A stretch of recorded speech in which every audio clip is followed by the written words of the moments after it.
Boa noite. Hoje, na série Operação Condor, ou Cóndor, como se diz em espanhol, você vai conhecer a história da militante uruguaia que escapou de um destino trágico. Ela foi sequestrada pela polícia brasileira, mas conseguiu avisar 2 jornalistas que denunciaram o caso. A reportagem vai mostrar também o drama da família de um militante catarinense sequestrado na Argentina e que nunca mais foi visto.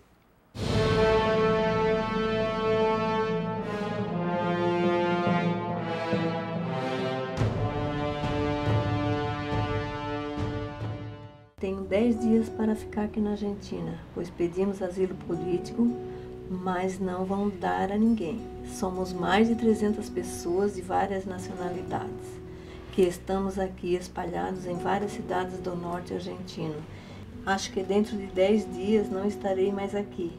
Para onde irei, ainda não sei. Do militante João Batista Rita, só sobraram cartas e memórias. Nós estudamos dos 10, 11 anos aos 14, em Criciúma, dos anos 60, e aí chegava a época da definição. Nesse momento, ou os jovens, os adolescentes ficavam na cidade, ou tomavam o rumo de alguma cidade de Santa Catarina que tivesse o então científico, ou Porto Alegre. A gente se dividia. João Batista escolheu a capital gaúcha e lá se envolveu com a luta armada.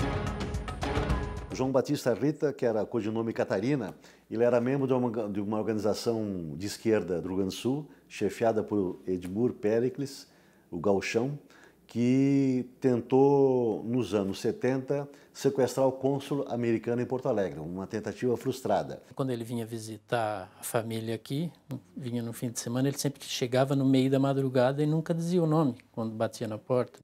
Ele batia na porta e ele não dizia que era o João, né? E ele falava com voz alterada, acho que ele achava que podia ter alguém na rua esperando ele chegar para visitar a família, né? Em uma das operações, Rita foi pego pela polícia. Ficou 1 ano preso e conseguiu exílio no Chile em um grupo de presos políticos trocados por um embaixador suíço. Mas depois do golpe que derrubou o presidente Salvador Allende, em 1973, teve que fugir para a Argentina. Lá desapareceu junto com outro militante, Joaquim Pires Cerveira, conhecido como Major Cerveira. Na madrugada, na casa do Cerveira, em Buenos Aires, apareceram gente armada. Havia um policial que depois foi identificado como o delegado Sérgio Paranhos Fleury, ou seja, o homem do DOPS de São Paulo. 3 semanas depois, o Cerveira e o Rita apareceram muito feridos na sede do DOI-CODE do Primeiro Exército. Até hoje, as justificativas para a morte de João Batista são diversas. Em documento inédito obtido no Arquivo Nacional em Brasília, os militares brasileiros afirmam que ele teria sido morto na Bolívia. Em outro registro do Centro de Informações do Exterior, o CIEX, representantes do regime mostram receio com o fato de que a versão de que ele teria sido sequestrado por outros militantes já não era aceita por companheiros argentinos.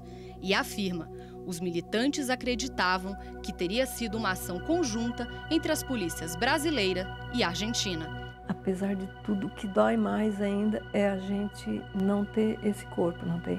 O que dói mais ainda é isso. Porque tu não sabe o que aconteceu, tu não sabe onde é que tá, tu não sabe o que se passou, tu não sabe. E o que dói é o descaso. Evidentemente que esses casos estão colocados hoje dentro da lógica Cóndor, independente se o Cóndor já existia ou não como Cóndor, mas já existia a lógica que viria a se chamar Cóndor. Isso é o mais importante. O governo federal reconhece oficialmente o desaparecimento de 13 brasileiros militantes políticos fora do país. 7 na Argentina, 5 no Chile e apenas 1 na Bolívia. A Operação Condor ficou conhecida a partir de um episódio marcante: a tentativa frustrada de sequestro dos uruguaios Lilian Celiberti e Universindo Dias, em 1978, em Porto Alegre. Primero me detuvieron a mí en la rodoviaria de Porto Alegre. Yo estaba con mis 2 hijos. Mi hija pequeña tenía 3 años. Estaban en la casa. Lo que tenía peor miedo, pánico, era que justamente llegaran hasta mi casa, que finalmente sucedió porque justo en mi bolsa tenía la inscripción a a la escuela. Os militares prenderam o casal e as crianças e mandaram todos de carro para o Uruguai. La única cosa que pensaba es, tengo que hacer algo para salvar la vida de mis hijos. Tenía que lograr que me volvieran a traer a Porto Alegre. Foi o que aconteceu. Lilian disse que uma grande reunião de militantes políticos seria realizada no apartamento onde morava na capital gaúcha. Eles a trouxeram de volta para Porto Alegre e ela conseguiu denunciar o sequestro a um amigo, que acionou a imprensa. A chegada dos jornalistas Luiz Cláudio Cunha e João Batista Scalco frustrou a operação. Era uma campana, uma ratoneira na gira da repressão, armada para pegar militantes da organização da Lília Celiberti. Para azar deles, eram jornalistas.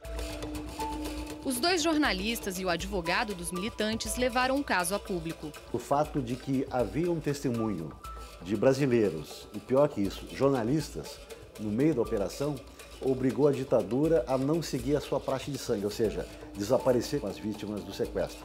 Não foram assassinados por causa da movimentação nossa, das denúncias que a gente fez, das notícias que saíram na imprensa e da posição destemida nossa que denunciávamos e que eles deveriam dar conta. Esa situación comprometía a Brasil. Brasil no quería ser comprometido en un caso concreto del Cóndor.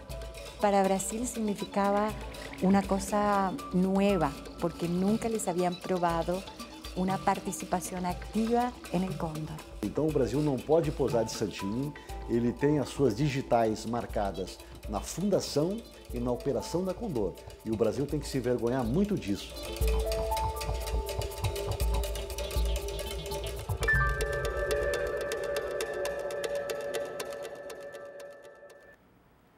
Veja outras informações sobre a Operação Condor no site da Agência Brasil. Anote agenciabrasil.ebc.com.br. E amanhã você vai ver o depoimento de um ex-agente da Polícia Política Uruguaia. Ele afirma ter participado da operação que resultou na morte do ex-presidente brasileiro João Goulart.